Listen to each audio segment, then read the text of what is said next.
সময়টা তখন 1791। দেবীর স্বপ্নাদেশ পেয়ে বাঁকুড়া জেলার জয়পুরের ময়নাপুরে মুখার্জি পরিবারে শুরু হয়েছিল দেবী দুর্গার আরাধনা।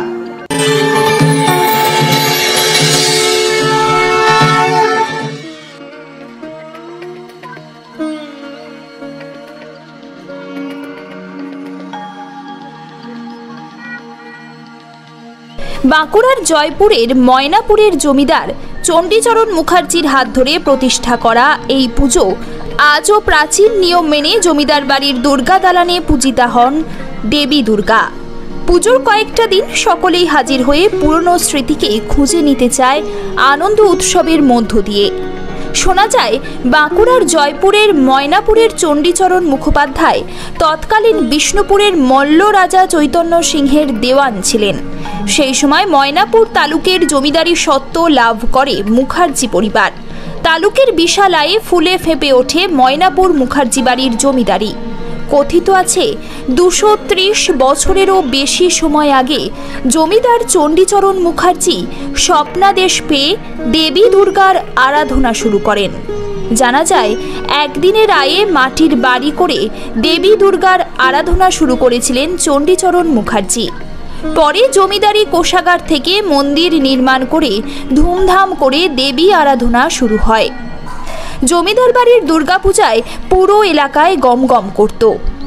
ঝাড়ের আলো, যাত্রাপালা, রামায়ণ গান এমন নানান আয়োজনের কোনো ত্রুটি থাকতো না জমিদার বাড়ির দুর্গাপূজাতে।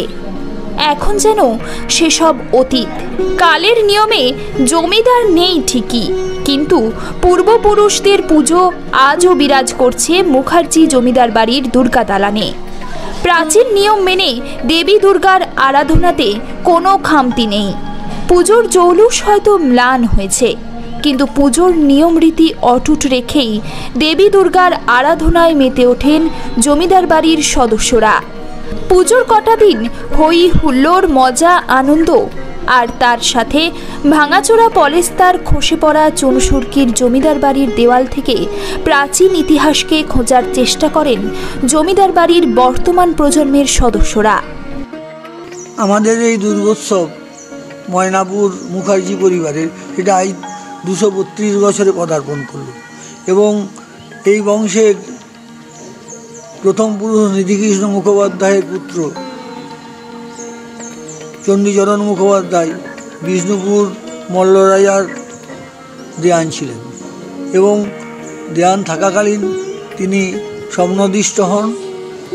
মা তাকে স্বপ্নে দেখা দিয়ে বলেন যে পুজো আর দেরি নেই, একদিনের মধ্যেই পুজোর আয়োজন করতে হবে এবং সেই স্বপ্নাদিষ্ট হয়ে চণ্ডীচরণ এই দুর্গোৎসব শুরু করেন এবং সেই সময়ে চণ্ডীচরণ এবং ময়নাপুর মুখার্জি পরিবারের যে অর্থনৈতিক অবস্থা বা প্রতিপত্তি অন্যদিক থেকে বিশাল আকার ধারণ করেছিল এবং যার ফলে দুর্গোৎসব শুরু হয় কিন্তু প্রথম মাটির চালার উপর, কারণ একদিনের স্বপ্নাদিষ্ট হয়ে তিনি দুর্গোৎসবটা শুরু করেছিলেন।